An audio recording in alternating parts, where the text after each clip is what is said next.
Welcome back, one and all, to Let's Play Langrisser, as we are embarking upon Scenario 20, the Confinement of Darkness. At the deepest point in the underground shrine, Leiden and his army reached the evil. Now darkness and light must fight for the fate of the entire world. So we have to defeat no less of an opponent than chaos itself. One jump cut later and we are ready to begin the battle. Okay, quick roll call. Leiden has the Langrisser, Jessica has 8 archers and the orb, Chris has 8 monks and the amulet, Narm I gave the sword to, Taylor has his magic shield, Thorn has the wand, Albert got the cross, and Hawking is carrying the evil axe. So we now have enough items to give everybody something, so went ahead and did that.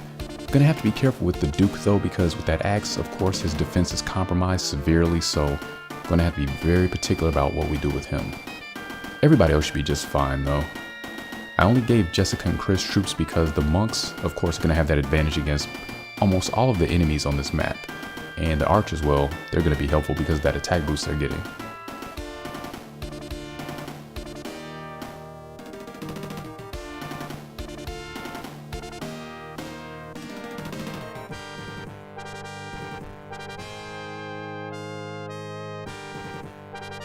And it looks like this is about the end of Nagia's followers, but even he was a follower because, yes, we have Bozel here. The Prince of Darkness as far as I can tell. Prince of Elzelia at that. Says he's invincible. Says. Not quite sure I buy it. But we're gonna find out shortly, won't we? Also, he is sometimes known as Bozer. Again, L and R are interchangeable to an extent in the Japanese language, so it's kind of like Leiden and Redden, his name could have also been. And looking back, I probably would have been better off pronouncing his name Leiden. I think that's more accurate of a pronunciation. Still not perfect, but again, it's one of those situations where it's kind of either or, tomato, so for consistency, we're just going to continue with Leiden. Now, the hardest part was deciding where to begin everybody. I put Taylor the furthest simply because I know his movement is going to be severely hindered in this interior, but I want to keep him in the action as well as everybody else, so that's why I did that. Leiden will catch up quick enough because we do want him at the forefront, naturally, along with Chris and her monks, who are going to be the MVPs of this battle, as well as Jessica and her archers, who are going to help put a dent in those bones that we're going to be facing in a bit.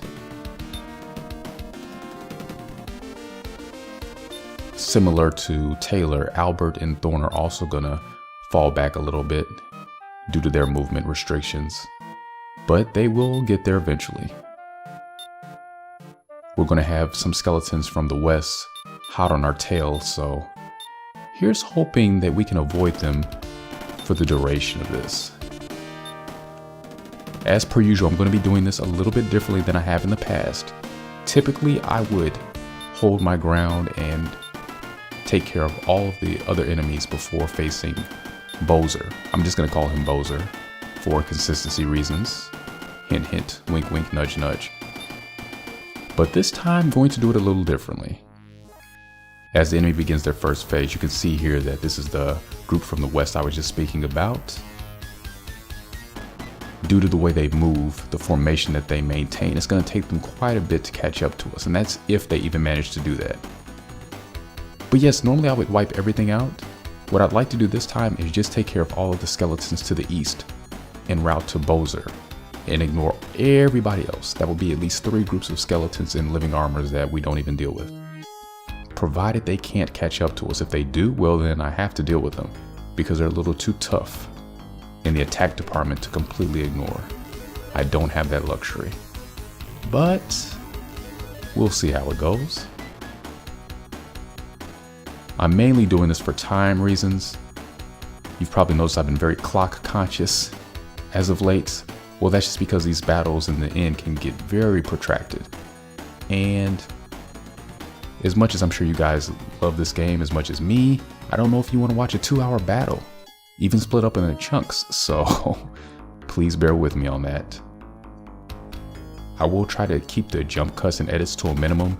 You know how I do. Usually if there's just going to be a series of turns with treatment or no actions being made other than moving, you really don't need to see that, I don't think. But on the plus, we get to listen to this music, which, anybody remember this track? A little bit of deja vu, maybe? Haven't heard this since the title screen. Not sure what the name of it is, but very appropriate to accompany the action here. Well played by the composers, I think.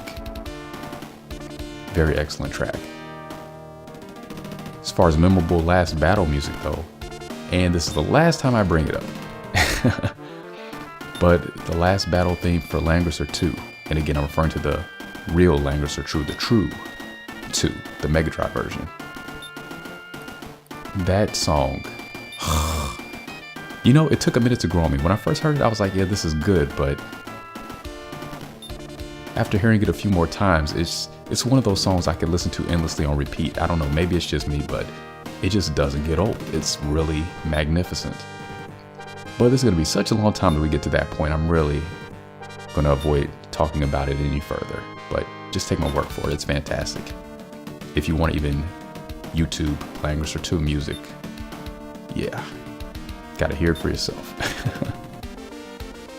So I guess this would be a good time to talk about my further plans with the series as a whole. So obviously, I'm quite taken with Langrisser. This is only the beginning. If you guys have been enjoying this series, please stick with me and continue to follow along, because even though we're just about at the climax of this adventure, there's much more in store. Obviously starting with Langrisser 2, but something else as well on the side. Like the Warsong walkthrough, it won't feature commentary, it'll just be gameplay only. So for those of you who favor that slice of life, or for those of you who even prefer that, that's something else to look forward to that will be going along in unison with the Langrisser 2 walkthrough, which will feature commentary, as requested. So, but before that, ooh, hold that thought, attack.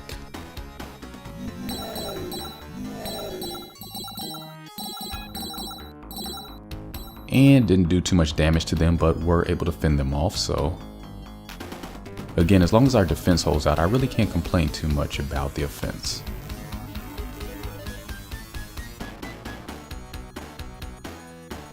And these are those groups in the northwest that I'm trying to avoid. It's too early to know what they're going to do, but if all goes well, we will never have to engage them. Of course, they did say never, so it's a big if at this point.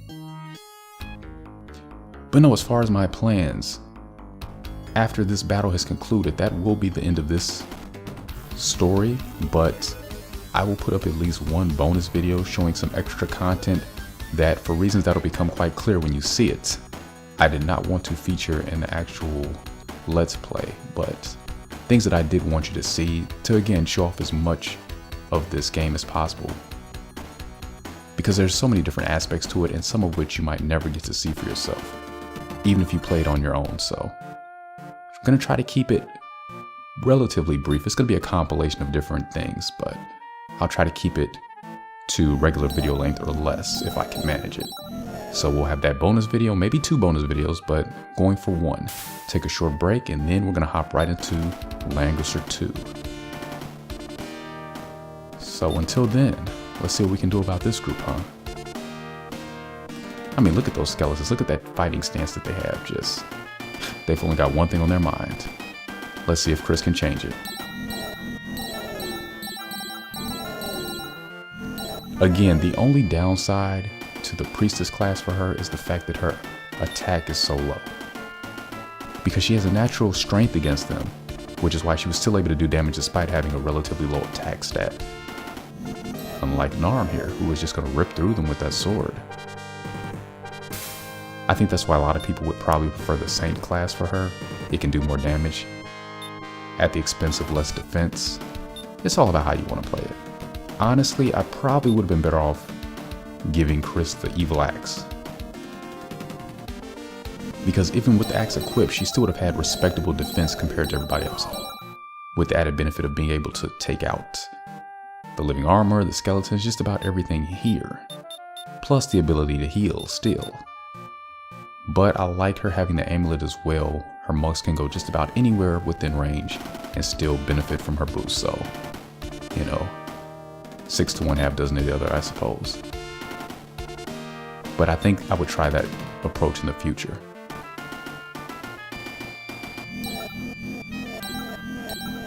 Now Jessica, I went ahead and gave the Mystic Orb to because the fact that that cuts her MP cost in half is going to be a huge boon for us. Because that means Magic Arrow is only going to cost 1 MP after the fact. We can cast Fireball for 2 MP, and Earthquake is only going to be 8.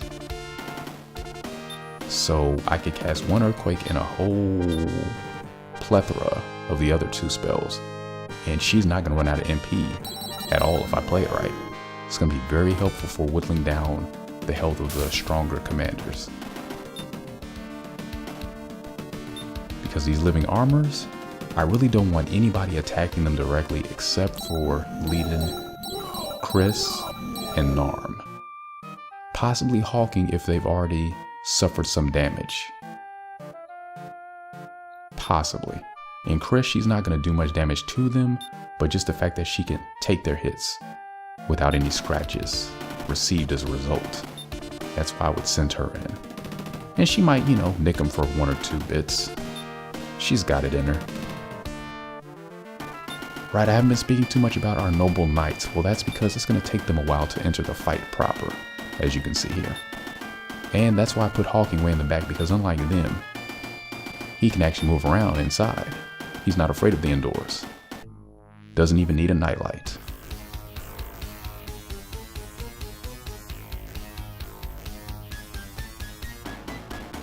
Here comes that blizzard spell. That's another reason we want to take these guys out ASAP. And if not for the fact that we couldn't make easy experience out of them, I would just aim straight for the commanders here. But since they're there and we've got 8 monks, might as well put them to use. Try to get Chris up to level 5 before the end of this still is one of my side goals. So their health's already reduced. We're going to try to wipe them out very quickly in the next round and then take out their boss.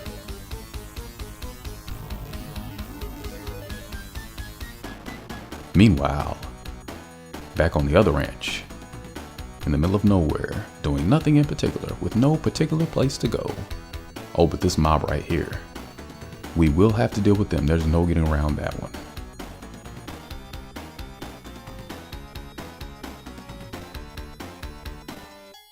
I spot an oncoming traffic jam straight up ahead. The road's filled with nothing but rage these days. Or is it just me? I don't know if it's just where I live, but has anybody noticed the incredibly short fuse on commuters these days? My word. Savage land. But that's another conversation. Let's focus on the game here. Because it's our turn. It's our phase. And I'm sizing up the enemy here, looking for the best use of our people. We're gonna play it safe, use the monks at full health. Because yep, I figured there was a good chance they would sustain no damage. And we've got plenty to go around, so.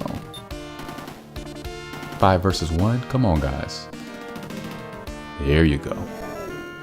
Gotta look good in front of Chris now, don't disappoint the boss. I mean, Leiden's the king, but make no mistake, Chris is the chief here. I'm letting it be known now. Give it up. To the Holy One.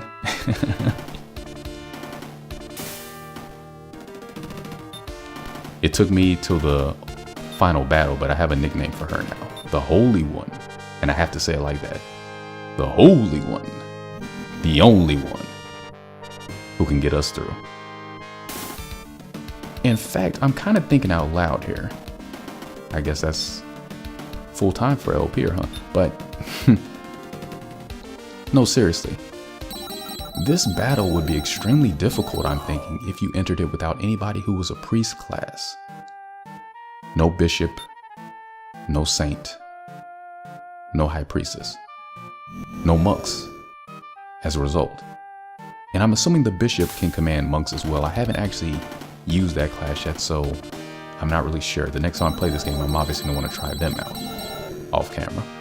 But yeah, how would you deal with all these skeletons? All these undead? I mean, I guess you could, but you'd have to have some really powerful people, and you probably would want to rely on your generals for sure, because most troop types, insufficient is one word that comes to mind. Impotent, inept, all of the ends. Yeah, that's what they are. I only brought the archers because they get that ridiculous +9 attack from Jessica, so they can actually do a little bit.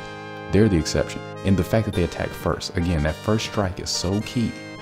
Without that, they would be nothing here. Just to be completely blunt with you. And speaking of being blunt, Narm there wasn't holding back. Received a bit of a whooping herself in the process, but she's halfway there. It's not too bad. We can heal that up with a single treatment and a heal spell. And it allowed Albert to gain in. Everybody else as well, slowly but surely unifying. So come on, guys. All for one and one for all. If we stick together, we can't fall.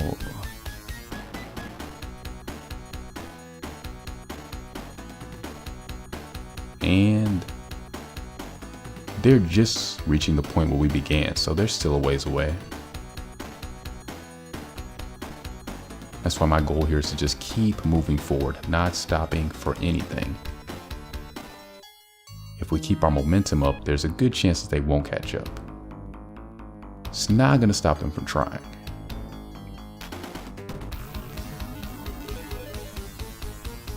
So we got two groups here.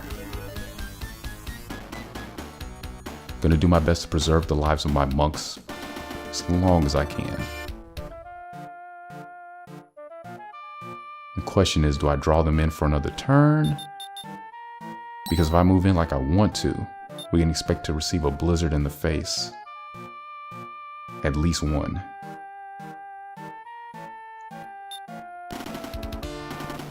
You know what I'm gonna do? I'm gonna test the waters a little bit. I'm gonna play around and see what their AI wants to do if I place a few miscellaneous monks in miscellaneous locations, spread out a little bit. Only the ones at full health so that they can actually, you know, survive any inevitable attacks. And just put them there. The rest of them will have to go back home to Chris. They're in need of some TLC.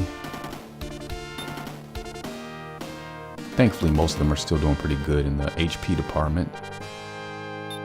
We'll just go ahead and cast a spell, actually. Because Narm, she's still hurt. And because it has the range, we're going to cast a heal 3, that's fine. It's very costly, so I'm going to have to preserve it a little bit. But we can afford it for the moment. Yeah, and you know the drill. Keep Jessica surrounded. Take no chances. We don't want them to target her directly.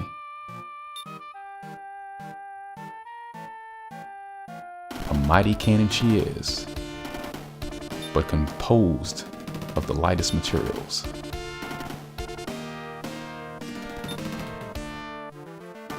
And come on, Albert. The Duke.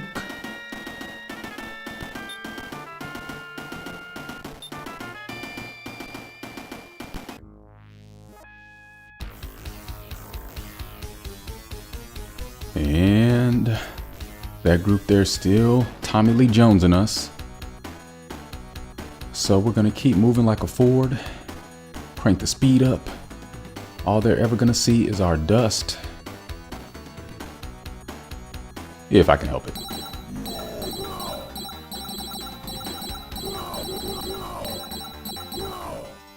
Ooh. Just barely. Oh, this could be the end of them. Oh, wow, wow.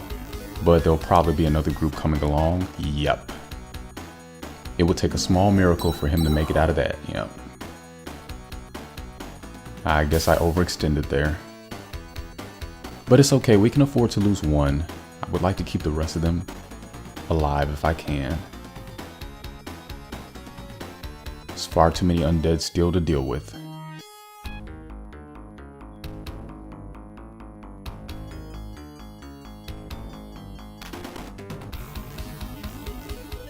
And now for the retort.